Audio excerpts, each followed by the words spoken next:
अतिथि जुड़ चुके हैं। सर, आप तक आवाज आ रही है? Yes, hello madam, good morning. नमस्कार सर, आपका बहुत स्वागत है। और आप सर अपना वीडियो ऑन कर लें, कैमरा ऑन कर लें। Good morning sir. Good morning, good morning. जी जी सर, बहुत बहुत स्वागत है आपका समारंभा के परिवार की तरफ से।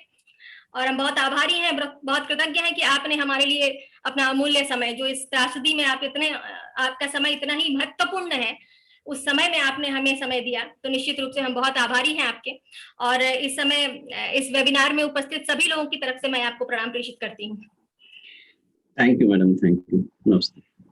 सर, अभी तक हम यही चर्चा कर रहे थे कि कोरोना ने निश्चित रूप से हमें शारीरिक रूप से तो बहुत ही प्रताड़ित किया है, और अब ये जो दूसरा इसका वार है, पूर्व वाली लहर में तो तब भी हम थोड़ा सा नियंत्रण कर पा रहे थे अपने ऊपर, लेकिन इस लहर में हम अपने आप पर नियंत्रण नहीं कर पा रहे हैं।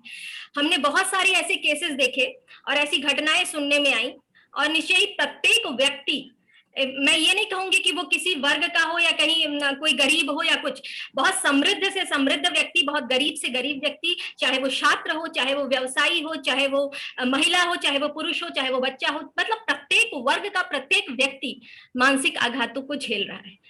वो आघात किस प्रकार के हैं, वो किस प्रकार से उन पर नियंत्रण कर पा रहा है, ये तो भिन्न भिन्न बातें हैं, लेकिन आघात तो निश्चित रूप से प्रत्येक व्यक्ति झेल रहा है। तो हम आज इस आपका इतना महत्वपूर्ण समय भी इसलिए प्राप्त कर पाए, और इस आशा में प्राप्त किए कि जैसा कि मुझे गत दिनों में आभास हुआ कि कोरोना ही व्यक्ति को नहीं मार रहा है, कोरोना ही व्यक्ति को नहीं मार रहा है, कहीं ना कहीं व्यक्ति भी अपने ऊपर इन तरह की अवसादों से ग्रसित करके अपने आप को चिंतित होकर कहीं ना कहीं अपने आप को क्षति पहुंचा रहे हैं। और इसी कारण से आज हम आपका सहयोग लेना चाहे कि हम आपके माध्यम से लोगों तक ये प्रेषित करें कि किस प्रकार से इन यंत्रणाओं से, जो हमने स्वयं ही कहीं ना कहीं क्रिएट की है, और ये वाजिब है, समय ऐसा है कि ये अपने आप उत्पन्न होने वाली चीजें हैं, तो इस समय में हम किस प्रकार से इन चीजों को रखें। लेकिन इससे पहले मैं आपका एक बहुत ही सुंदर परिचय है वह मैं जरूर कराना चाहूंगी सभी को, कि हमारे साथ हैं हमारे अतिथि professor doctor Achyut Pandey sir, जो कि IMS BHU में डिपार्टमेंट ऑफ साइकाइट्री में कार्यरत हैं, और एक बहुत ही, ये तो उनका परिचय हुआ एक चिकित्सक के रूप में, लेकिन इसके साथ उनका एक बहुत ही सुंदर परिचय है कि एक बहुत ही विनम्र इंसान है। एक अपने साथ में जो भी उनके यहाँ इलाज के लिए जाता है, जो भी रोगी के रूप में जाता है, वो कभी उसको रोगी के रूप में नहीं लेते हैं, वो उसको अपने घर के परिवारजन की तरह उसके साथ व्यवहार करते हैं, और तब तक उसके संपर्क में रहना चाहते हैं जब तक, सोचिए कितने बिजी होते हुए, कितनी व्यस्तताओं के बावजूद वो तब तक उन तक संपर्क रखते हैं जब तक वो उसको सही न कर पाए। तो इतना सुंदर परिचय है, और हम बहुत आभारी हैं कि ऐसे चिकित्सक महोदय, ऐसे महान व्यक्तित्व का आज हम मार्गदर्शन प्राप्त कर पा रहे हैं, और शुरुआत करना चाहते हैं, अपनी बात पर आना चाहते हैं, और आप सबसे अनुग्रह है कि आप बातों को ध्यान से सुने, और यदि आपके मन में कोई भावना आ रही है, यदि आपके मन में कोई प्रश्न आ रहा है, तो निश्चित रूप से आप हमें चैट बॉक्स में उसको भेजें, और हम उस प्रश्न पर सर का मार्गदर्शन आप तक प्रेषित करेंगे। तो शुरुआत करना चाहते हैं कि सर आप कृपया इस बात पर चर्चा प्रारंभ करें कि वर्तमान में कोरोना की क्या स्थिति है। जैसे कि हम बहुत सारे विचारों के एक घन मंडल में घूम रहे हैं, बहुत सारे विचार हमारे दिमाग में घूम रहे हैं कि कोरोना इस प्रकार से अभी बहुत सारी सूचनाएं वास्तव में इस समय समाज में प्रेषित हैं, तो उन सूचनाओं में से हम उन महत्वपूर्ण बातों पर ध्यान आकृष्ट करना चाहते हैं अपने साथ के लोगों के, साथियों का, कि वास्तव में इस समय कोरोना की क्या स्थिति है भारतवर्ष में। सर जी, पहले तो आपको और सारे श्रोताओं को बहुत बहुत नमस्कार। और आज आपका प्रयास बहुत ही अच्छा और सराहनीय है, जिस तरीके से आप जुड़ते हो। कि देखिए, सारी जो भी सुविधाएं दी जा रही हैं, कोविड वार्ड है, कोविड सेंटर्स बने हुए हैं, जितनी सारी जो फैसिलिटीज हैं से लेके प्राइवेट हॉस्पिटल्स तक सारे लोगों का फोकस इस समय इस लड़ाई को इस देखने का है कि कोविड को किस तरह से कंट्रोल में किया जाए, बीमारी को किस तरह से कंट्रोल में किया जाए, बीमारी से को ठीक किया जाए। लेकिन ये बीमारी अपने आप में जो मानसिक विकार पैदा कर रही है, व्यक्ति जो बीमार है उसमें और साथ में जो परिवार वालों पर, किसी की पत्नी बीमार है तो उस पति से पूछिए कि उसके मन में क्या चल रहा है। जी जी सर। हर पल मर रहा है, हर पल मर रहा है, हर पल जी रहा है। कैसे वो अपने को मैनेज कर रहा है कि अगले पल क्या होने वाला है, अगले पल कौन सी मिल जाएगी, ऑक्सीजन लेवल इतना हो गया, ऑक्सीजन लेवल इतना हो गया, अब क्या होने वाला है, आईसीयू में पहुंच गया मरीज जो है, अब क्या होने वाला है। तो इस जो ये मानसिक आघात पहुंचा रहा है, और डेफिनेटली कहीं ना कहीं इस स्ट्रेस की वजह से, स्ट्रेस जो होती है वो बॉडी की इम्यूनिटी को भी रिड्यूस करता है। जी जी जी सर। जब स्ट्रेस में आप रहते हैं तो बॉडी इम्यूनिटी रिड्यूस होती है, और उससे कहीं ना कहीं व्यक्ति, अगर वो इन्फेक्टेड नहीं है तो इन्फेक्शन के लिए प्रोन हो जाता है, और जो व्यक्ति इन्फेक्टेड है उसको ठीक होने में भी दिक्कतें होती हैं। जी जी सर। पहली बात तो ये समझना है कि कोरोना का सेकेंड लहर जो है वो लगभग जब से लॉकडाउन शुरू हुआ है काफी चीजें नियंत्रित हुई हैं। पहली बात ये, बनारस की स्थिति हम देख रहे हैं तो बनारस में स्थिति यहां तक हो गई थी कि 2000 केसेस पर डे निकल रहे थे लगभग, लेकिन आज की तारीख में ये 200, 250, 300 तक आ गए हैं। तो रफली कहें कि 10% पे रह गया मामला। जी। और अगर हम संभल जाएं, हमें डरना नहीं है कोरोना से। दो चीजें है, डरना नहीं है लेकिन सावधानी रखना है। दोनों अलग अलग चीजें हैं। डर के हम सावधानी रखें ऐसा नहीं है। जैसे हम लोग कहते हैं सड़क पे निकलते समय कि सावधानी हटी दुर्घटना घटी, तो हम सावधानी रखते हैं, हेलमेट लगाते हैं, बेल्ट लगाते हैं, गाड़ी की ड्राइविंग स्पीड अपनी ठीक रखते हैं, विदाउट अल्कोहल चलते हैं। तो ये सारी हमारी प्रिकॉशंस हैं। लेकिन हम, ऐसा नहीं होता कि डर के सड़क पे चलना बंद कर देते हैं। एक्सीडेंट होते हैं डेफिनेटली, लेकिन हम अपने प्रिकॉशन तो रखते हैं कि हाँ, लेकिन ऐसा नहीं होता कि हमको यहाँ से लंका जाना है, यहाँ से कभी चौरा जाना है तो हम नहीं जाएंगे कि जी नहीं एक्सीडेंट हो जाएगा। अगर ऐसी स्थिति आ रही है तब तो वो एक मानसिक विकार, एंजाइटी डिसऑर्डर में फुल्ली चला जाता है व्यक्ति। इस तरह से कोरोना से भी हमें सावधानी तो हमेशा रखना है, और हमारी थोड़ी लापरवाही की वजह से ही ऐसा हुआ कि ये सेकेंड लहर में बहुत ज्यादा परेशानियां बढ़ी, क्योंकि कंट्रोल हुआ, लोगों ने सोच लिया कि अब कोरोना है नहीं, और सब बिना मास्क के, बिना सोशल डिस्टेंसिंग के सारी मार्केट्स खुल गई, सारे भीड़ भाड़, सारी चीजें, होली मना रहे तरीके से। वो सारी स्थिति मिलजुल करके ऐसा परिणति ये हुई कि सेकेंड लहर आई। जी जी। तो हम चाहे तो हम आगे के आने वाली लहरों को रोक सकते हैं, ये हम लोगों को पता है जी। क्षमता है कि हम रोक सकते हैं, लेकिन जनता को, लोगों को सजग होना पड़ेगा, डरना नहीं है। सजगता सिर्फ 2-3 चीजें हैं जो बहुत महंगी नहीं है, हर आदमी वो आसानी से कर सकता है। बहुत सिंपल है कि जब भी घर से बाहर निकले मास्क लगाइए। इसमें कोई बहुत मुश्किल काम नहीं है। लोग कहते हैं बड़ी घुटन सी महसूस होती है मास्क लगाने से। देखिए, शुरुआत में जब भी आप कोई नया काम शुरू करते हैं, दो सिंपल सी बात, अगर आप टोपी नहीं लगाते और आप किसी एक दिन टोपी लगा लीजिए सिर पे तो बड़ा अजीब सा लगता है, लेकिन जब उसकी आपको आदत हो जाएगी तो आपको अच्छा लगने लगेगा। अब हम उसे अपरिहार्य कर दें।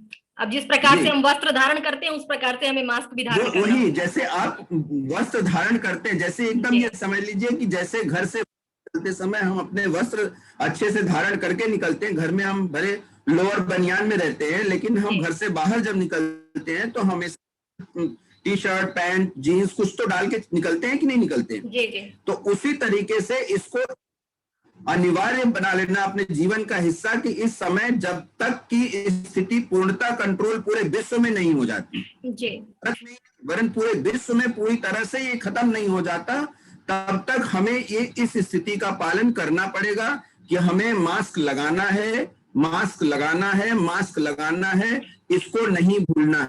स्पेशली जब हम अपने घर से बाहर हो या घर में कोई नया व्यक्ति, जो घर के मेंबर्स आप साथ में रह रहे हैं ठीक है, उनके साथ तो आप यूज टू हैं, लेकिन कोई भी व्यक्ति अगर बाहर से आ रहा है उससे अगर आप मिलते हैं तो मास्क लगाएंगे। सर दूसरी, जी जी सर, 2 गज की दूरी मेंटेन करेंगे। अगर जैसे आप थोड़ी ऐसी जगह पे जहां आपके स्थिति कंट्रोल में नहीं है, आप 2 गज की दूरी मेंटेन नहीं कर पा रहे हैं, उसका भी एक उपाय है कि बहुत सिंपल सा उपाय है कि एक जगह पे स्थिर ना रहें जी। आपका एक व्यक्ति, जो कोई भी व्यक्ति एक व्यक्ति है, उससे ज्यादा देर तक कांटेक्ट आपका नहीं होने पाएगा। ऐसे कोरोना वाले व्यक्ति के ठीक आप एक सेकंड के लिए सामने आए, बस तुरंत आपको कोरोना वायरस पकड़ लेगा, ऐसा नहीं होता है। जब उसके लिए टाइम ड्यूरेशन है 8 मिनट 10 मिनट, जब उसके संपर्क में आप रहते हैं तब आप जाके आप इन्फेक्टेड होते हैं। जी जी। बाहर वाली स्थिति में मजबूरी है, जाना ही पड़ रहा है, कोई अपरिहार्य परिस्थितियां हैं कि मुझे भीड़ भाड़ वाली जगह पे जाना पड़ रहा है, पहली बात तो इसको अवॉइड करना है। अगर नहीं कर सकते तो कम से कम वहां पे मूवेबल रहे, हमेशा स्थिर ना रहे। 2 मिनट 3 मिनट थोड़ी जगह चेंज कर ले, बदल दे थोड़ा, उस जिस दूसरी जगह चले जाइए। तो इस तरीके से आप अपने को 2 गज की दूरी का फार्मूला मेंटेन कर सकते हैं। सैनिटाइजर हमेशा साथ, हाथ को बीच बीच में सैनिटाइज करते रहना है।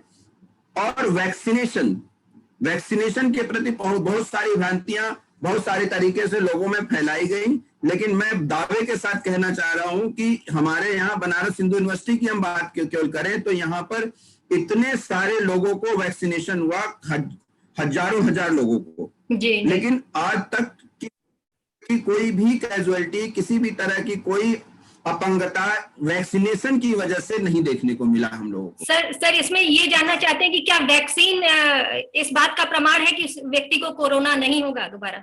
क्या इस बात को प्रमाणित करती है वैक्सीन? नहीं, देखिए किस प्रकार से प्रतिरक्षा ये देती है?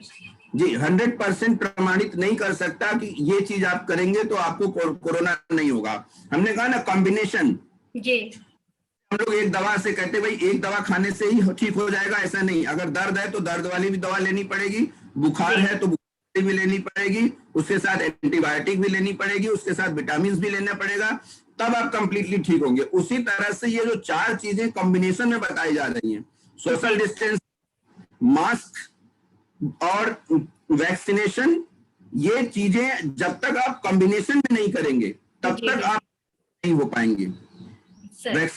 ये तो देखा गया काफी हद तक केसों में, ये देखा गया, स्पेशली हम अगर बीएचयू की बात करें तो यहाँ फैकल्टी में, रेजिडेंट्स में काफी लोगों को इन्फेक्शन हुआ सेकेंड लहर में, लेकिन कोई कैजुअलिटी नहीं हुई। 1-2 लोग आईसीयू तक पहुंचे लेकिन वो भी सेफ कर लिए गए। तो ऐसी गंभीर परिस्थितियां नहीं पैदा होंगी। वैक्सीनेशन से ये चीज तो ऑब्जर्व की गई कि अगर आपको इन्फेक्शन होता है तो वो गंभीर अवस्था में आपको नहीं ले जाएगा। इसलिए ये जरूरी है कि आप अपना समय पर अपना स्लॉट लें और अपना जब भी आपको समय मिलता है वैक्सीनेशन अवश्य करवाएं। ये तो रही चीजें जिससे आप बच सकते हैं, ये सावधानी है। जी सर। चीज है जो कि कम हो रहा है, लेकिन अगर इस समय देखिए, हम लोग कहते हैं, बहुत पुरानी कहावत है, ठंड भी तभी लगती है आदमी को, या तो वो नवंबर वाली ठंड, नवंबर दिसंबर वाली जो ठंड शुरुआत होती है वो ठंड, या फरवरी वाली ठंड लगती है। जनवरी में किसी को ठंड इसलिए नहीं लगती है, ठंड के मारे कोई नहीं मरता, क्योंकि उस समय तो खूब जम के कपड़ा रजाई और वो कंबल लपेट के रखता आदमी। तो जब व्यक्ति होता है, सावधानियां नहीं रखता है, सोचता अब तो ठीक हो गया, अब तो सब चीजें सेटल हो रही हैं, अब कुछ नहीं होने वाला, उसी आपके ऊपर आप सबसे ज्यादा आघात पहुंचने का आपको सबसे ज्यादा चांसेस है। ऐसे समय में, इस समय जब कोरोना जा रहा है, कंट्रोल हो रहा है, इस समय सबसे ज्यादा आवश्यक है कि आप इन सावधानियों को बरतें। ये ना सोचें कि कोरोना पूरी तरह से चला गया है और वापस लौट के नहीं आएगा। दुश्मन, जब भी आप देखते हैं कि दुश्मन को आप अधमरा करके छोड़ दो तो वो जाता और दूनी शक्ति के साथ वापस आता है, और हम यही मानते हैं। सर लेकिन ये मानसिक सशक्तता हम प्राप्त कैसे करें? इतना विपरीत परिस्थितियों में पिछले 1 वर्ष से भी अधिक समय गुजर गया, और जो समय ऐसा, भारतवर्ष की जिस प्रकार की जनता है, जिस जैसे उसको कह दिया एकांतवास में रहो और मतलब अलग रहो, और ये लॉकडाउन की इस तरह की परंपराएं, तो कई, तो सर आपने देखा होगा कि कई, और सुना भी होगा, अब जैसे मुंबई जैसे शहर हैं या तमाम ऐसे महानगर हैं जहाँ छोटे छोटे कमरों में 7-7 8-8 व्यक्ति रहते हैं, या गांवों की ही बात आप देख लें, या इस प्रकार की जो जीविकोपार्जन के लिए दिन भर मजदूरी करते हैं और उसके बाद उन्हें कुछ यदि रुपए प्राप्त होते हैं तो वो अपना शाम तक या अगले दिन तक घर चलाते हैं। इस तरह की जहाँ की जनता है ज्यादातर, तो उन लोगों को हम ये तो नहीं कह सकते कि आप पूरी तरह से इन चीजों को करिए, या वो करने में असक्षम भी है। और ये हमें दिख भी रहा है, टेलीविजन पे आप देखिए तो तमाम ऐसे बाजार हैं या कहाँ जहाँ भीड़ भी एकत्रित हो जाती है, और उसके बाद उस भीड़ का हिस्सा बनने के बाद मानसिक तनाव, वो पूरा दिन निकल जाता है कि मैं उस बाजार में गया और फिर उसके बाद अब पता नहीं क्या मुझे कोरोना हो गया या मुझे आ रही है संभावना ऐसे। तो ये मानसिक रूप से हम किस प्रकार से अपने आप को सशक्त करें, इस पर आपका सुझाव चाहते हैं। और ये भी जानना चाहते हैं कि कुछ लोगों को ये पता ही नहीं चल पाता है कि वो तनाव से ग्रसित है, कुछ लोगों को ऐसा महसूस ही नहीं होता है कि वो तनाव में रह रहे हैं। तो किस प्रकार के लक्षण हैं तनाव के, तो थोड़ा इस पर सर। जी बिल्कुल बिल्कुल ऋचा जी, देखिए एक सबसे बड़ी चीज है कि हम जो डर के साए में जी रहे हैं। जी जी। Cowards die many time before their death. जब हम कायर होते हैं, अंदर से डरे हुए होते हैं, तो हम रोज मौतें मरते हैं, रोज मरते हैं, जिंदा रहते हुए मरते रहते हैं जी। तो डरने से अच्छा है कि एक बार मरना, बहादुरी के साथ एक बार मरना वो ज्यादा अच्छा है। तो गीता का सिद्धांत है। हाँ, जीसस ने, सीजर ने कहा था कि cowards die many time before their death. जी जी जी। इस चीज को ये बहुत सत्यता है कि जब हम हर चीज को डर डर के रहते हैं तो न्यूरो हार्मोन्स भी ऐसे प्रोड्यूस होते हैं। फिर हम जब डरते हैं तो न्यूरो हार्मोन्स भी ऐसे प्रोड्यूस होते हैं जो हमें फर्दर स्ट्रेस और डिप्रेशन में ढकेल देते हैं। तो अंदर से आपको ये सोचना है कि देखिए भारत में इतनी जनसंख्या है और सबको कोरोना नहीं हुआ है जी। 135 करोड़ में 2 करोड़ 3 करोड़ लोगों को कोरोना हुआ है, बाकी के सारे लोग अभी भी बचे हुए। जी जी जी। जो पहली बात कि उसकी संभावना कितनी कम है। दूसरी चीज, जब आप पूरे तरह से प्रिकॉशन लेंगे तो संभावना और कम रहेगी। हमने जैसा बताया, अगर भीड़ भाड़ में जाना अपरिहार्य तभी जाएं। अगर चले पड़ा तो मोबाइल रहे, हमेशा वहां पर मूवमेंट करते रहे, हम कभी स्थिर न रहें। जी जी सर। अगर आपको लगता है कि हम ऐसी स्थिति में फंस गए जहां हमको आधा घंटा 1 घंटा रुकना पड़ा है और हम एक्सपोज हो गए होंगे, तो बहुत सिंपल तरीका है कि रोज डर के साए में जीने से बढ़िया है कि जाके अपना एक RT-PCR टेस्ट 2 दिन 3 दिन आप देख लीजिए। कोई लक्षण आता है पहले आप निश्चिंत रहें, 2 दिन 3 दिन में अगर कोई लक्षण आने हैं तो आएंगे, लक्षण आते हैं तो अच्छा है कि आप जाके टेस्ट कराएं। नहीं आते हैं, अगर आप मन को समझा पाते हैं, मन से आश्वस्त हो पाते हैं कि नहीं हमें कोई प्रॉब्लम नहीं है, तो टेस्ट जरूर कराएं। ज्यादा मैं ये देख रहा हूं कि लोग टेस्ट से भाग रहे हैं, बच रहे हैं। तक स्थिति पैदा हुई है कि लोगों का, मेरे कहने के बावजूद ऐसे पेशेंट्स हमारे सामने आए जिन्होंने टेस्ट नहीं कराया और जब उनका ऑक्सीजन सैचुरेशन 56-66 पे आ गया तब वो हमको कहे कि साहब हमको इमरजेंसी में खड़े हैं, हमको बेड नहीं मिल रहा, हमारी मदद कीजिए। समय से एडमिट नहीं हो रहे हैं तो स्थिति और भी बदतर होती जा रही है। मदद की गई, हालांकि वो लोग ठीक हुए अंत में और टेस्ट हुआ तो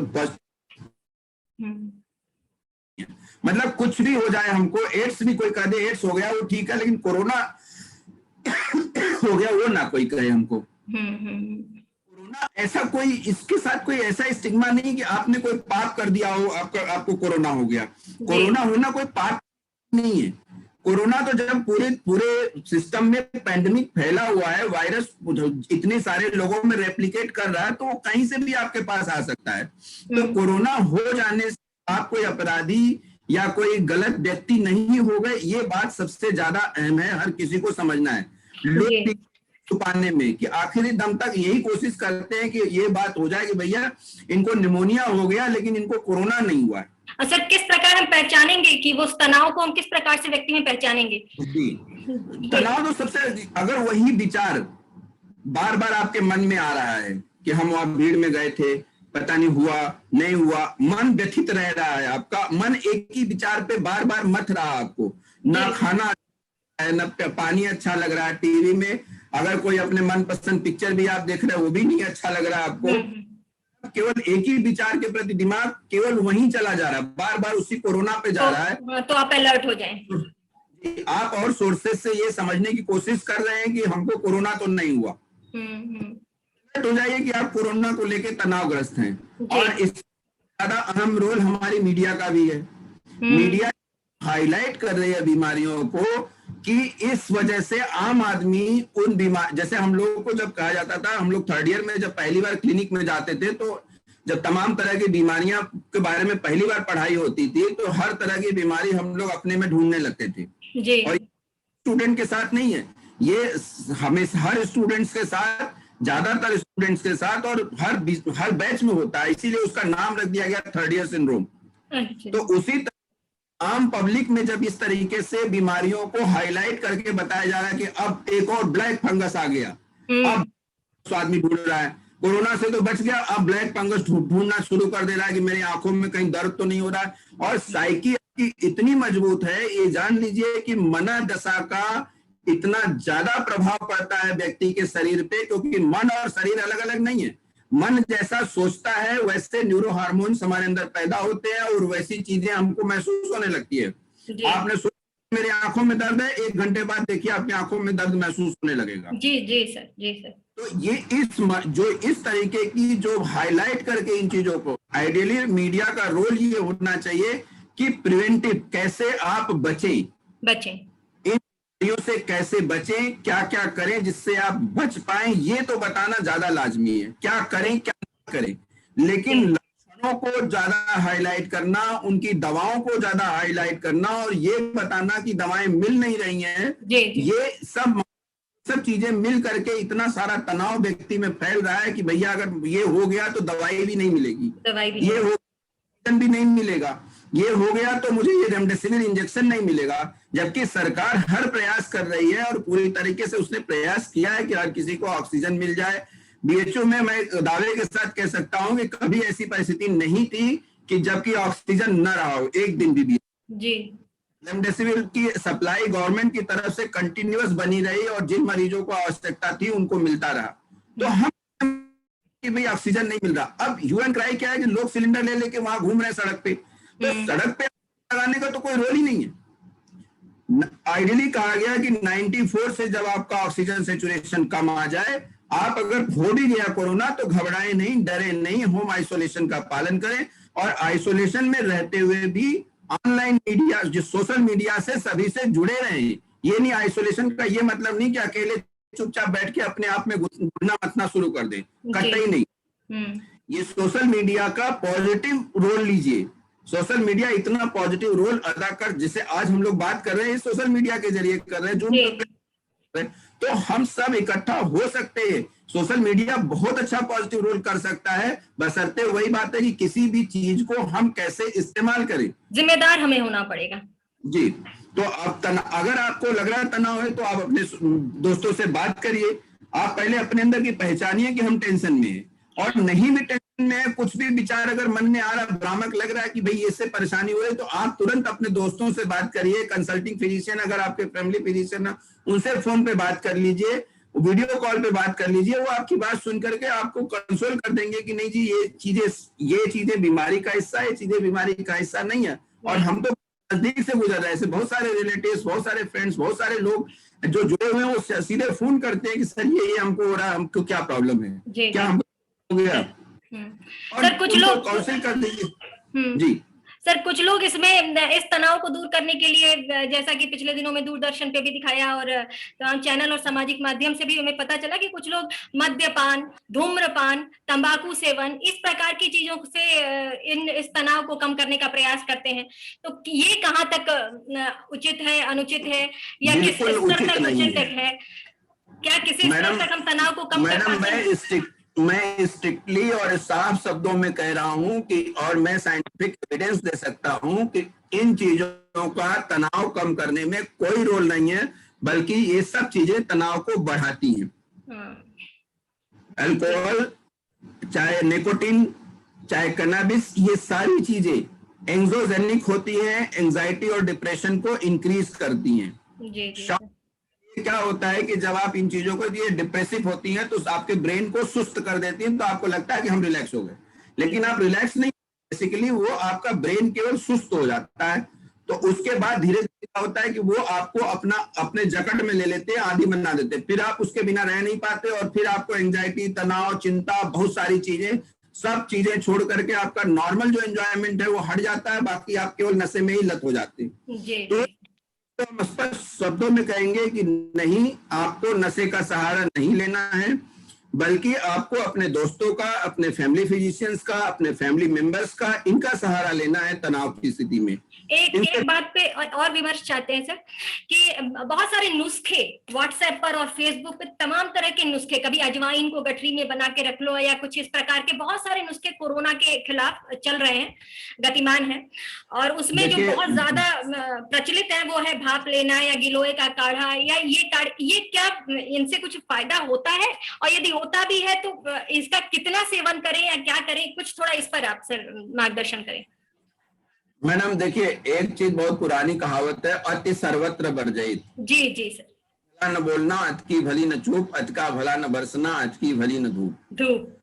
अति तो सब जगह वर्जित की गई है, लेकिन गिलोय और ये नींबू, अश्वगंधा, ये भी सुनने में आता है, काली मिर्च, लौंग, ये सब चीजें आयुर्वेदिक औषधियां हैं और इनका उपयोग आयुर्वेद अपने सजेशंस के तो एक सामान्य तौर पे जैसे डेली हम लोग चाय पीते हैं, उसकी जगह हम काढ़ा पी सकते हैं 1 से 2 बार।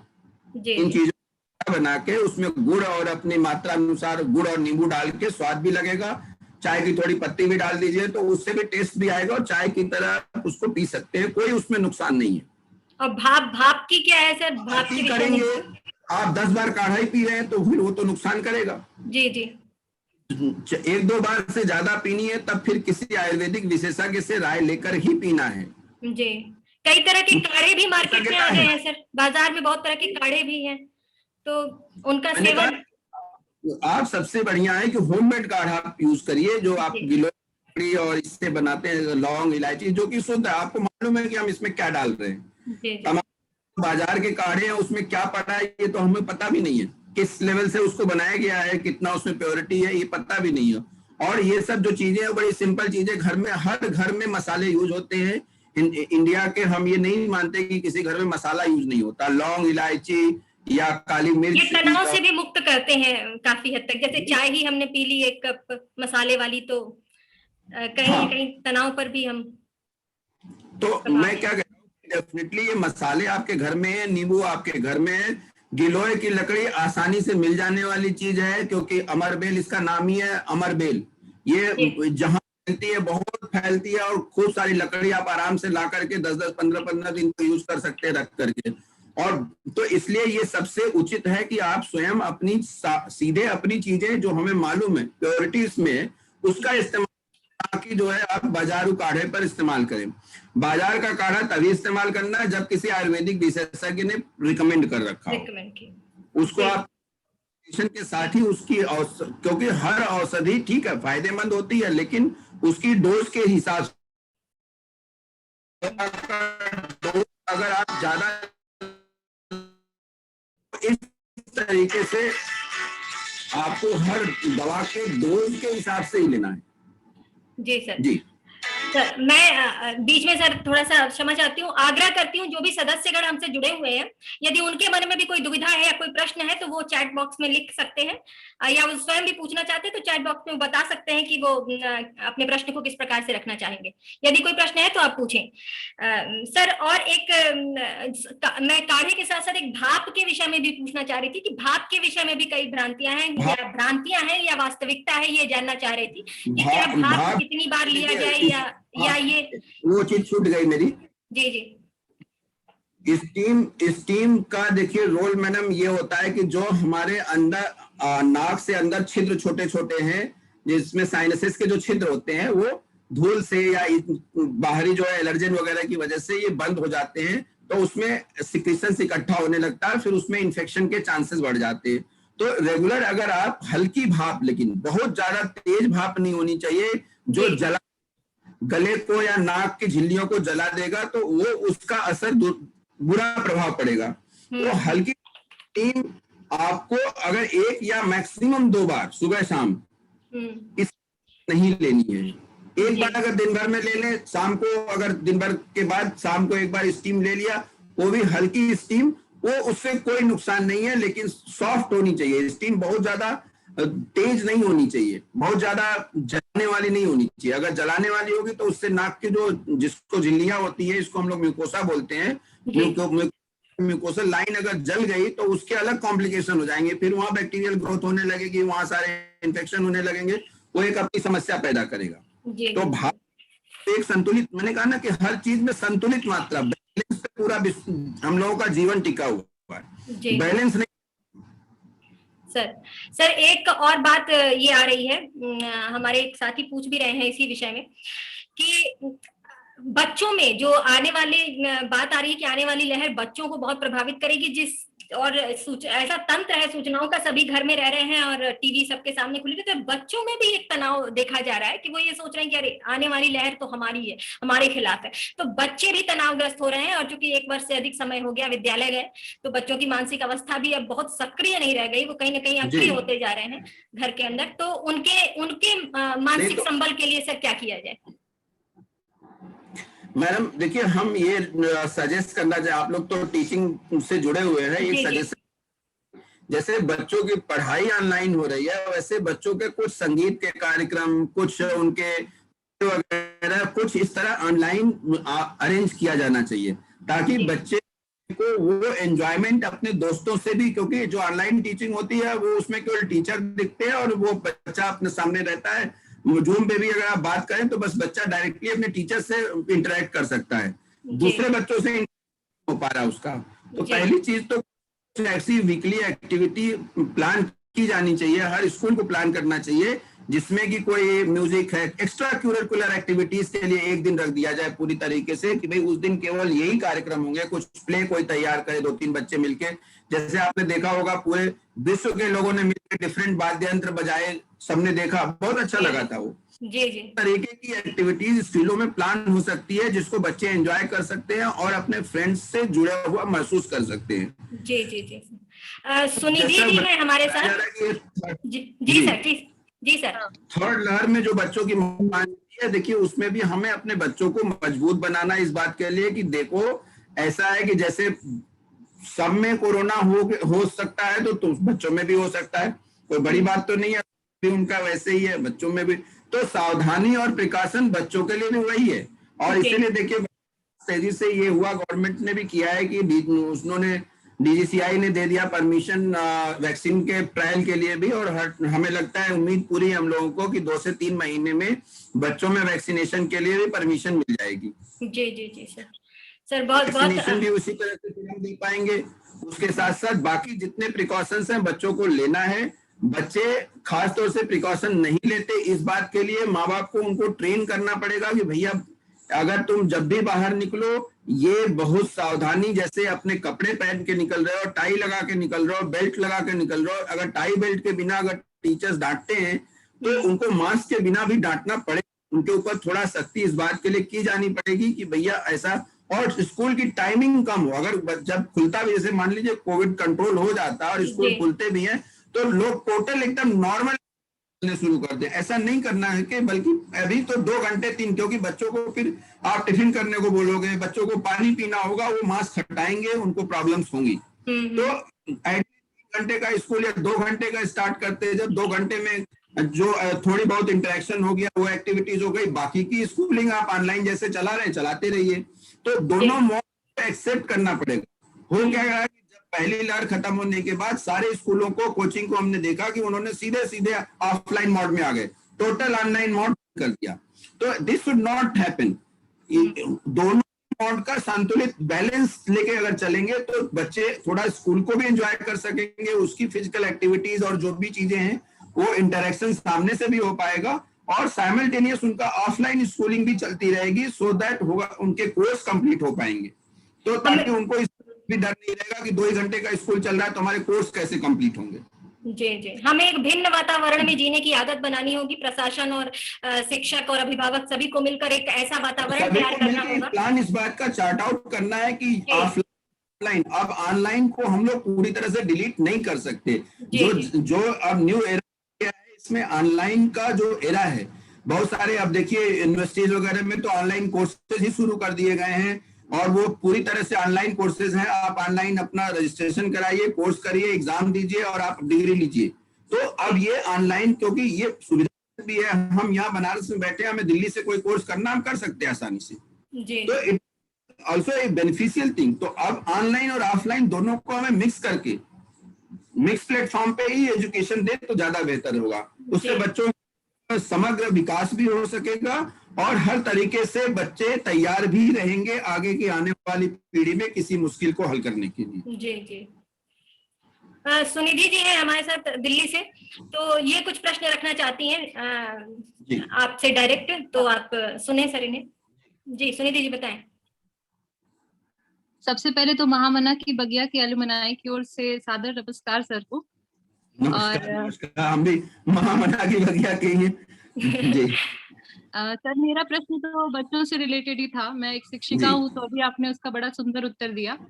दूसरा प्रश्न मैं ये कहना चाहती हूँ कि मेरी जैसे 2 माह की छोटी बच्ची है, तो उसके लिए हम क्या एक्स्ट्रा प्रिकॉशन ले सकते हैं, या फिर खुद मैं भी मानसिक रूप से थोड़ा सा चिंतित हो जाती हूँ, कोई भी बाहर से आया गोदी में उठा लिया, तो इन सब चीजों के लिए हम अलग से क्या कर सकते हैं? देखिए, अभी तो ये स्थिति है कि बाहर से आने वाला जो लोग फैमिली में रह रहे हैं, हाँ, उसके अलावा किसी से इंटरेक्शन नहीं होना है डायरेक्ट, बच्चे तक या किसी भी मरीज तक। अगर आपको कोई बहुत बहुत जेन्युइन बहुत जरूरी है किसी से मिलना, तो आप 10 फीट की दूरी से मास्क दोनों लोग लगाए हुए बस बात कर लीजिए। फैमिली के बाहर के जो लोग भी आ रहे हैं घर में, अगर वो आते हैं उन्हें बहुत जरूरी, ऐसे तो फोन पे बात कर लीजिए, वीडियो कॉलिंग पे बात कर लीजिए। अगर वैसे नहीं सॉल्व हो पाता है या कोई चीज लानी कोई लेके भी आया तो बाहर ही रख दे, और वो आप भी मास्क लगाए रखिए और वो भी मास्क लगाए रखिए। अगर दोनों लोग मास्क लगाए हुए हैं और दूरी 6 फीट से ज्यादा रखे हुए हैं तो 99% चांसेस है कि इन्फेक्शन आपके तक प्रोपोगेट नहीं होगा, और जब आप तक नहीं पहुंचेगा तो बच्चे तक नहीं पहुंचेगा, क्योंकि बच्चे तक ट्रांसमिशन तो आप ही मेंबर से होना है। तो पहली बात तो अपने मेंबर्स को अपने को प्रोटेक्ट करके रखना है। 2 माह के बच्चा तो अपने आप बाहर तो जाएगा ही नहीं, तो वो बच्चे के लिए सबसे बड़ा प्रिकॉशन यही है कि फैमिली मेंबर्स जिनके साथ, अब बच्चे को अगर आप गोद में नहीं लोगे, प्यार नहीं करोगे तो वो संभव नहीं है, वो फिर बच्चे का डेवलपमेंट करेगा। तो इसका सबसे अच्छा उपाय यही है कि जो भी फैमिली मेंबर्स इनसाइड फैमिली अगर रह रहे हैं, वो एकदम स्ट्रिक्ट प्रिकॉशंस, जो 4 प्रिकॉशन है, वैक्सीनेशन और सैनिटाइजेशन, डिस्टेंसिंग एंड मास्क, इसका एकदम 100% पालन करना। इसके अलावा आपको कुछ नहीं करना, बच्चे को एज इट इज ग्रो करने दीजिए, उसमें कोई प्रॉब्लम नहीं है। उसके लिए फिर चिंता की बात नहीं, जब अंदर आएगा नहीं वायरस, तो वायरस कोई लेके नहीं आएगा तो अपने आप उड़ के अभी तक तो नहीं आ रहा, अभी तक तो यही साइंटिफिक रिसर्च है कि अभी उड़ के नहीं आ रहा जी। तो उसके लिए एकदम चिंता छोड़ देनी। ठीक है सर, धन्यवाद। धन्यवाद sir. Most welcome. Sachin Kumar, आप भी कुछ पूछना चाह रहे थे, आप रख सकते हैं अपना प्रश्न। हाँ प्रणाम सर। हाँ प्रणाम सचिन जी, बताएं। सर जैसे कोई व्यक्ति को कोरोना एक बार हो चुका है, हाँ, तो अगर उसे दोबारा क्या भविष्य में फिर आवाज आपकी सचिन जी ठीक, आवाज क्लियर नहीं आ रही है। सचिन जी कह रहे हैं कि यदि किसी को कोरोना हो चुका है तो उसके बाद क्या स्थिति, उस मानसिक तनाव का किस प्रकार से उपचार किया जाए या किस तरह से उसे सहज बनाया जाए? दोबारा से फिर से भी रिपीट हो सकता है कोरोना एक बार अगर स्वस्थ हो गया कोरोना से? वो सवाल आप इनका जरा रिपीट कर दीजिए, हमारी तक आवाज नहीं आ रही साफ उनकी। वो बात ये पूछना चाह रहे हैं सर कि किस प्रकार से कोविड हो चुका है किसी रोगी को और वो फिर सही हो चुका है, तो उसके बाद जो मानसिक विकार उसके मन में रह जा रहा है, जो भय रह जा रहा है, तो उस भय पर हम किस प्रकार से नियंत्रण कर पाए और किस तरह से उसे सहज बना पाए कि वो फिर से सहजता के साथ समाज में जीवन यापन कर सके। तो कोविड में स्पेशली जिस तरीके से आइसोलेशन और जो उसके बाद अगर हॉस्पिटलाइजेशन एंड सो मेनी इतने चीजें होती हैं कि डेफिनेटली एक आदमी टेंशन में चला जाता है, उसको स्ट्रेस बढ़ जाता है और उसको ये लगता है कि भगवान दोबारा ना हो, नहीं तो बड़ी दुर्गति होगी। तो भय में जब जीने लगता है वो, तब उसको स्ट्रेस, टेंशन और एंजाइटी और फिर डिप्रेशन ये शुरू होता है। अब ये आपको पहचानना है कि भाई हम अगर क्या पूरे दिन हम केवल कोरोना के बारे में ही सोच रहे हैं कि हम कुछ और एक्टिविटी अपनी कर पा रहे। पहली चीज तो देखिए, जब रिकवरी होती है तो पहले बॉडी वीकनेस होती है, बहुत ज्यादा वीकनेस रहेगी और वो तो उसको धीरे धीरे अपने डाइट को और योगा प्राणायाम ये धीरे धीरे इसको अपने लाइफ में इनकलकेट करना है। जब आप डेली योगा करेंगे, प्राणायाम करेंगे और उसके साथ एक संतुलित डाइट लेंगे, थोड़ी देर सुबह की धूप लेंगे, तो ये सब चीजों से आपको एक बैलेंस मिलके आपकी बॉडी रिकवर करके रेजिलियंस होता है, जब आप परेशानी से बाहर निकल पाते हैं। इस रेजिलियंस में अगर पूरी तरह से रिकवर हो जाते हैं तो बहुत अच्छा है।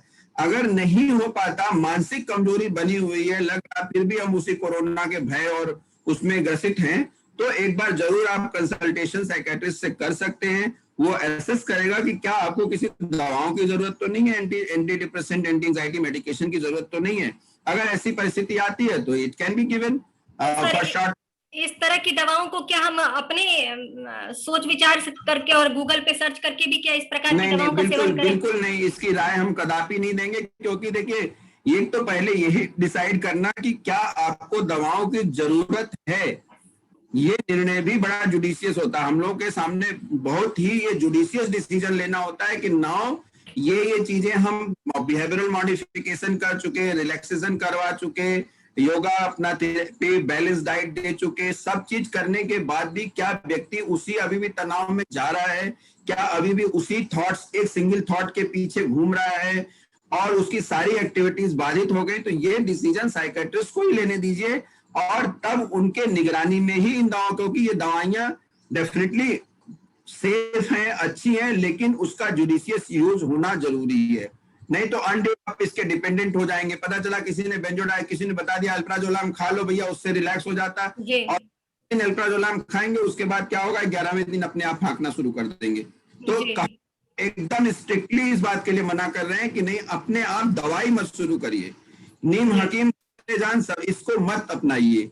रादर आप ठीक है प्राणायाम करिए, योगा करिए, अपने खान पान में चेंज लाइए, फिजिकल एक्सरसाइज, जब थोड़ी रिकवरी हो जाए थोड़ी फिजिकल एक्सरसाइज करिए, ये सब चीजें आप अपने लेवल से कर सकते हैं।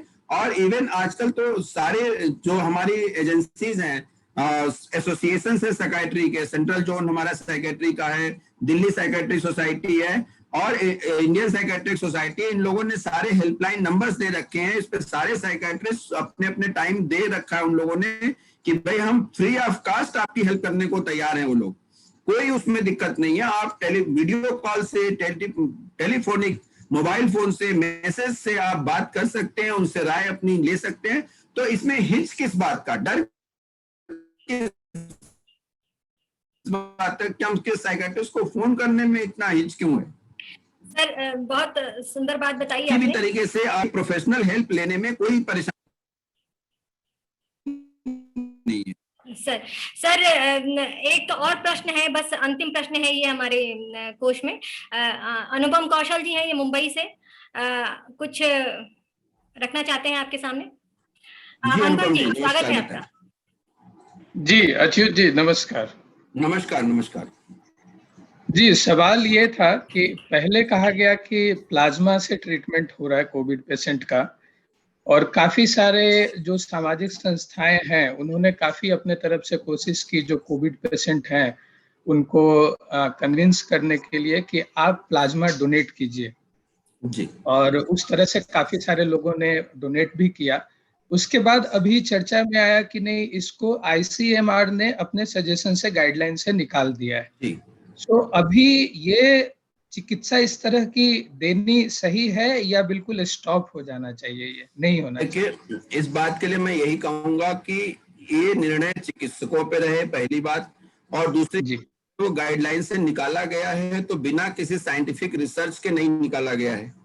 ये डेफिनेटली हम लोग तक भी आया कि नहीं, इस बार का जो कोविड सेकेंड वेव है इसमें प्लाज्मा थेरेपी इफेक्टिव नहीं है। ये कई सोच से हम लोगों के पास पहले से ही आ रहा था और अल्टीमेटली ये हुआ कि आईसीएमआर ने अपनी गाइडलाइन से निकाल दिया। तो डेफिनेटली जब कि साइंस एक ऐसी चीज, साइंस हमेशा प्रोग्रेसिव है, स्टैटिक चीज नहीं है साइंस। कभी याद होगा आपको कि सल्फा ड्रग्स, बहुत एक सिंपल सल्फा ड्रग जो होती थी, सल्फामेथॉक्साजोल और ट्राइमेथोप्रिम, सिंपल जो है वो दी जाती थी, हर कोई भी इन्फेक्शन है वो दे दिया जाता था। सल्फा ड्रग्स के अलावा कोई बेसिक एंटीबायोटिक ही नहीं थी हम लोग पास। आज वो सल्फा ड्रग बिल्कुल आउट ऑफ द मार्केट है, कोई यूज ही नहीं उसका हो रहा। तो एक, क्योंकि उसको जब हम यूज करते हैं, कई बार ऐसी दवाएं होती हैं जिनको हम एक बार यूज करते हैं, उसके साइड इफेक्ट्स की वजह से बैन करते हैं, लेकिन हम फिर उसको देखते हैं कि उसकी हमें जरूरत है तो फिर लेके आती गवर्नमेंट। तो यही हमारे एक्सपेरिमेंट्स है, साइंटिफिक रिसर्चेस ये होते हैं कि day by day research based जो हमारे इन्वेस्टिगेशंस होते हैं, रिसर्च होती है, वो बहुत लंबे स्तर से प्लान्ड वे में की जाती है, और उसके बाद वो जो कंक्लूजन होता है उस गाइडलाइन को फिर गवर्नमेंट को दिया जाता है और गवर्नमेंट उस गाइडलाइन को फॉलो करती है, क्योंकि गवर्नमेंट को भी तो भाई एक्सपर्ट्स की बात माननी है। तो जो एक्सपर्ट्स की राय आ रही है आफ्टर द साइंटिफिक रिसर्च, वो प्रेजेंट सिनेरियो में यही है कि भाई नहीं इफेक्टिव है, तो देन हम लोगों को उसी से रिफ्रेन करना है। देन फर्दर हो सकता है नेक्स्ट वेव में ऐसा है कि नहीं भाई इफेक्टिव है, काम कर रही है, कोई रिसर्च फर्दर आए तो further we will do. But अगर रिसर्च के बियॉन्ड हम लोग जाएंगे तो हम लोग जैसे हो गया अंधे में पत्थर मारने वाली बात होगी ना, कि हम लोग अंधे पत्थर चलाएं, लग जाए तो लग जाए। और ये मेडिकल साइंस है, ये रिसर्च बेस्ड, क्योंकि हम इंसान को गिनी पिग तो नहीं बना सकते ना कि हम अपने मन से इस एक्सपेरिमेंट करने लगे। वो प्रॉपर एक प्रिकॉशन के साथ एक स्ट्रीम में पूरी रिसर्च की जाती है, वहां एक स्थिति ऐसी पैदा की जाती है कि नहीं, एक कंक्लूजन करके, और वहां इतना प्रिकॉशन रखा जाता है कि अगर किसी को कोई प्रॉब्लम हुई तो उसको टेक ओवर किया जा सके। तो उस रिसर्च को हमको मानना चाहिए और हमें उसी के आगे जो गाइडलाइंस आती है उसको फॉलो करना चाहिए। हमारी राय तो यही।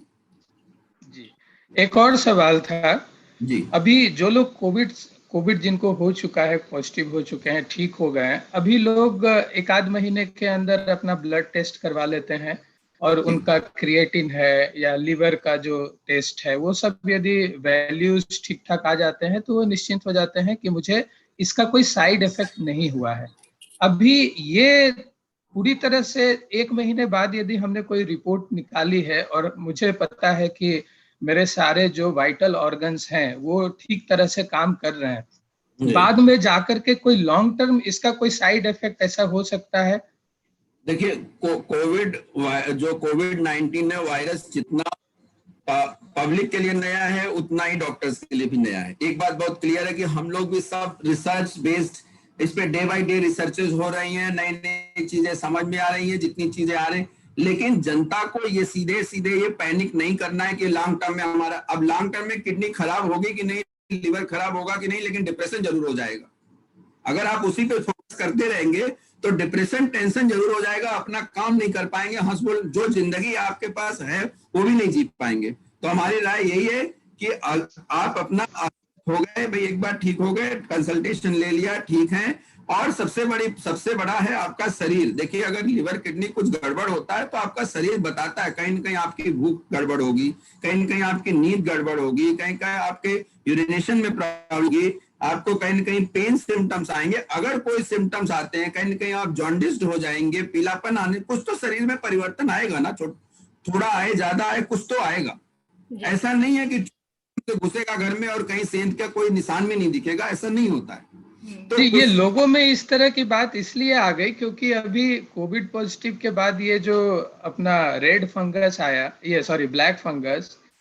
ब्लैक फंगस की भी बातें लोग कहते हैं कि ज्यादातर ये कोविड पॉजिटिव पेशेंट्स को ही हो रहे हैं, उसके ही साइड इफेक्ट्स हो सकते हैं बिकॉज इम्यूनिटी कम हो गई। या साइड इफेक्ट नहीं है, बेसिकली हुआ क्या है कि इस बार ज्यादातर लोगों को ऑक्सीजन की आवश्यकता पड़ी, लंग्स का इन्फेक्शन ज्यादातर लोगों में हुआ इस बार, तो उसकी वजह से स्टेरॉइड की आवश्यकता पड़ी लंग्स के इन्फेक्शन को, इन्फ्लेमेशन को सबसाइड करने के लिए। तो जिन लोगों में डायबिटीज ऑलरेडी था, वो इम्यूनिटी, डायबिटीज जो होती है वो बॉडी की इम्यूनिटी को रिड्यूस करता है।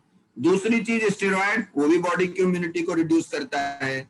तो ये एक डेडली कॉम्बिनेशन बन गया। और जहां ये जो म्यूकर है, जो ये फंगस है, ये तो पूरे एनवायरनमेंट में आप कहीं भी डबल रोटी रख दीजिए 2-4 दिन खुले में तो अपने आप उस पे काले फंगस लग जाते हैं, सब जगह घूम रहा है। इसमें कोई नई चीज ये नहीं है, लेकिन हमारी बॉडी की इम्यूनिटी ऐसी है जो कि हमें, हमारे शरीर में वो घुसता है नाक में भी, तो उसे वो नाक में मार के चुट्टी कर देता है, वो ग्रो नहीं करने पाता। लेकिन सर, कहीं ना कहीं भय ने इस प्रकार का माहौल बना दिया है कि हम अपनी प्रतिरक्षा तंत्र को भी शिथिल कर रहे हैं। और सबसे बड़ी बात, ये सही बात कह रही है मैडम, कि अगर आप स्ट्रेस में रहेंगे तो आपका प्रतिरक्षा तंत्र अपने आप कमजोर हो जाएगा जी।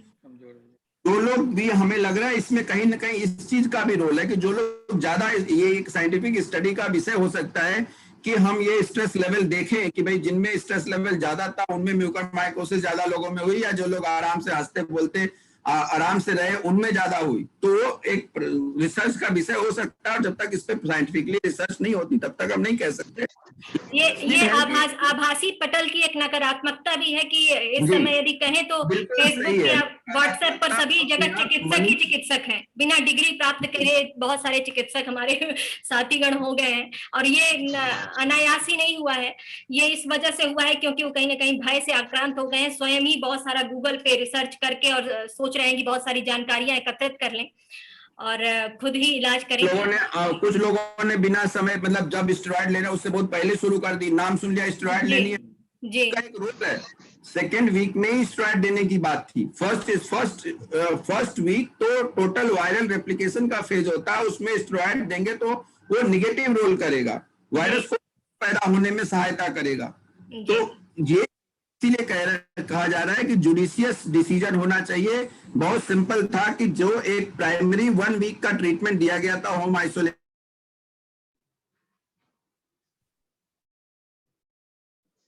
के लिए, कि अगर इससे आप ठीक है तो आप हॉस्पिटल आइए, ऑक्सीजन सेचुरेशन 94 से डालता है, आप हॉस्पिटल आइए, आप मत रहिए घर में, क्योंकि तब आपको एक्सपर्ट की राय की जरूरत है।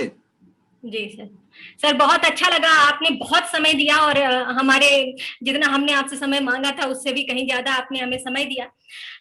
अंत में लगा 2 लोग, एक विशाल पटेल जी हैं, इन्होंने भी हैंड रेस। जी विशाल पटेल जी, आपके पास भी कोई प्रश्न है क्या?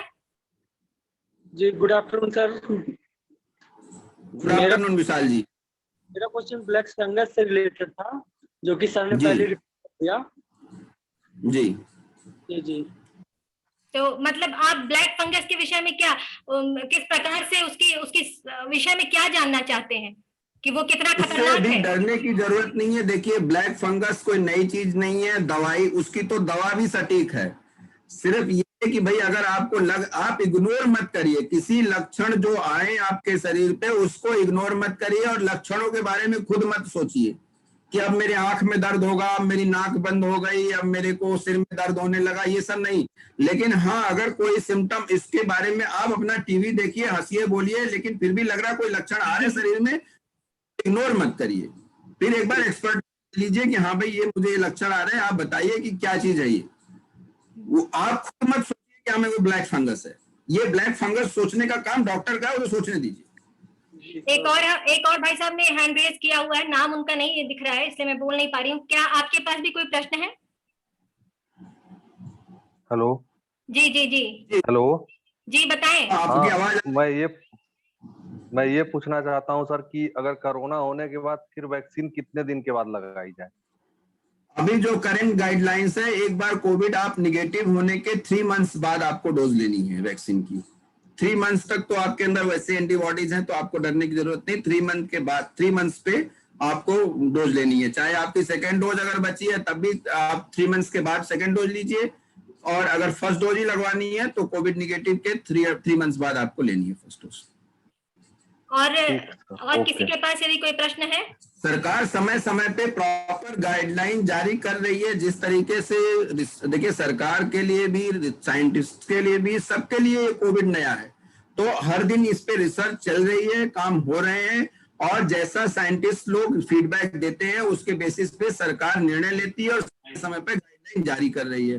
उस गाइडलाइन को हमको बस फॉलो करना है कि भाई जो गाइडलाइन आ रही है उसको हमें फॉलो करना चाहिए, और उसके अलावा भूल जाना चाहिए ना। टीवी पे बहुत ज्यादा न्यूज देखने की जरूरत नहीं है कि अब ब्लैक फंगस आ गया, अब व्हाइट फंगस आ गया, अब ये हो गया। नो, ये लोग तो पूरा डॉक्टर बना देंगे, लोगों को डॉक्टर नहीं बनाएंगे। नहीं, आपने नहीं बन पाएगा इतने आसानी से आदमी, क्योंकि उसके लिए प्रॉपर ट्रेनिंग होती है, इतने सालों की ट्रेनिंग होती है। तो जो 2-4 सिम्टम और 2-4 दवाइयां बताने से क्या होगा कि पर्सन अपने अंदर जो हंसी खुशी से जी रहा था वो भी अपने अंदर ब्लैक फंगस ढूंढने लगेगा।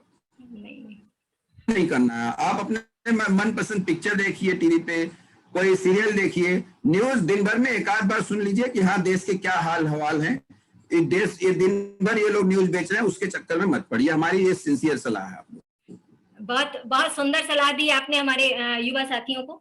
और ये वास्तव में सबसे ज्यादा परेशानी का जो समय है इन्हीं के लिए, क्योंकि इन्हें ऐसा प्रतीत हो रहा है कि इनका एक भविष्य अनिश्चितता की ओर जा रहा है। और स्वाभाविक है ये इससे भी नहीं डरना। देखिए एक बात बहुत क्लियर है कि जो आया है वो जाएगा। अगर वो स्पेनिश फ्लू आया था 1918 में, वो भी 2021 में चला गया जी। फिर हम लोग पैदा हुए, हमने कभी सोचा भी नहीं कि मास्क लगा के कोई रहता भी होगा। हमने कभी कल्पना भी नहीं की थी। और ये आपकी आने वाली पीढ़ियां भी कभी कल्पना नहीं कर पाएंगी कि ऐसा कुछ हुआ होगा। तो ये हमेशा समझ लीजिए, जो इस तरह की पैंडेमिक होती है वो पैंडेमिक कंट्रोल होगी और खत्म हो जाएगी। बात रेजिडुआ के रूप में रहेगा, एक दो जगह कहीं वायरल इन्फेक्शन जैसे होते हैं, जैसे वो एक रेजिडुअल उसमें रह जाएगा। तो वो उसके भाई जहाँ कुछ प्रॉब्लम हुई तो जैसा जो उसका निदान है, ट्रीटमेंट है, जैसे ट्यूबरकुलोसिस है। अब सब लोग तो ट्यूबरकुलोसिस से भयाक्रांत नहीं है, आगे वो भी फैलने वाली बीमारी थी इतनी तेजी से। शुरुआत में तो ट्यूबरकुलोसिस ऐसी चीज हो गई थी कि लोग एकदम डरते थे, इतनी दहशत थी कि किसी को टीबी हो गई तो आसपास घर गांव में लोग उससे बात नहीं करते थे। लेप्रोसी थी, कितना उसके साथ ये होता था कि उसे गांव से बाहर निकाल दिया जाता था, सो मेनी थिंग। लेकिन आज क्या आप देखते हैं, लेप्रोसी, टीबी सब एकदम कॉमन सी चीजें हो गई। एटीटी अपना शुरू कर दिया, with due course of time patient ठीक हो जा रहा। अब जिसका कुछ प्रॉब्लम है, ठीक है चीजें उसमें तो कुछ परसेंटेज डेथ भी तो जरूरी है, और कोई न कोई बहाना वो ढूंढेगी। मौत भी तो होगी, कुछ बहाना ढूंढ के होगी। तो एक तो आने जाने का क्रम तो बना रहेगा ना, तो इससे ज्यादा होने की जरूरत नहीं है। ये बहुत दिन तक नहीं रहेगा इस तरीके से। गत वर्ष के आंकड़े यदि साझा किए जाए सर, तो मैंने जैसे पिछले वर्ष पढ़ा था और अध्ययन किया था एक रिपोर्ट को, तो उसमें शोध में ये बताया था कि कोरोना से होने वाली मृत्यु अभी भी आज के समय में भी टीबी से होने वाली मृत्यु से कम थी। आज के समय में भी इस प्रकार की गणना हमें प्राप्त हुई थी। लेकिन कुल मिलाकर आज आपसे बात करके, आज आपका मार्गदर्शन प्राप्त करके, इतना जो हुआ है,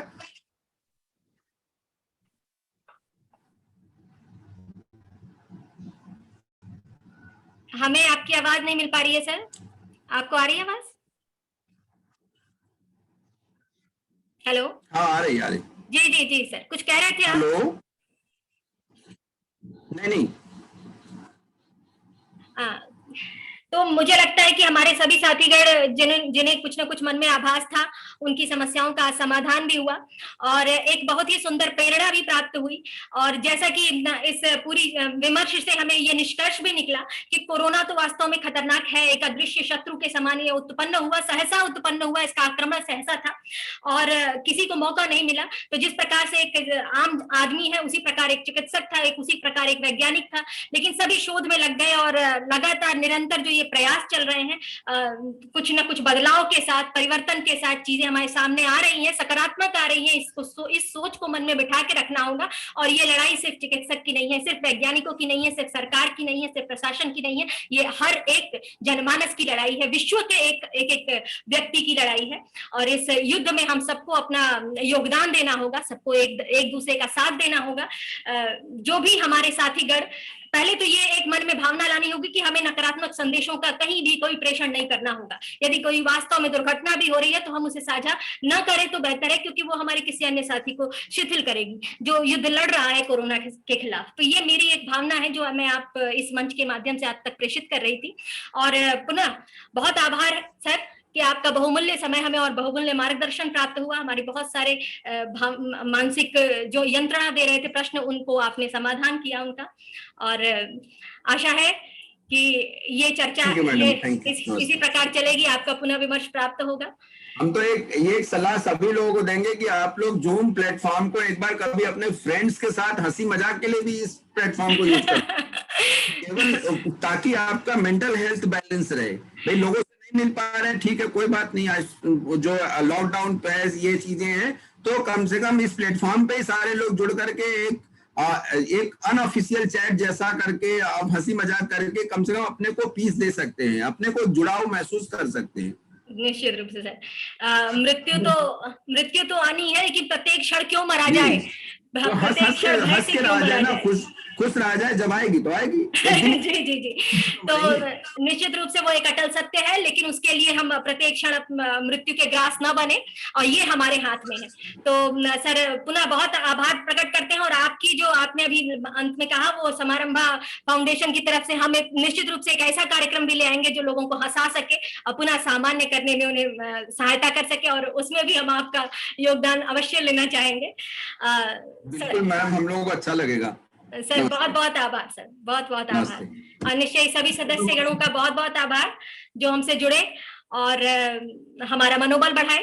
समारंभा फाउंडेशन के सभी सदस्यों की तरफ से मैं आपको सबको अपना हार्दिक स्नेह और अभिनंदन प्रेषित करती हूँ। पुनः कभी कहीं मुलाकात होती है। आप हमसे इसी प्रकार जुड़े रहें और अपना सानिध्य, अपना स्नेह देते रहें।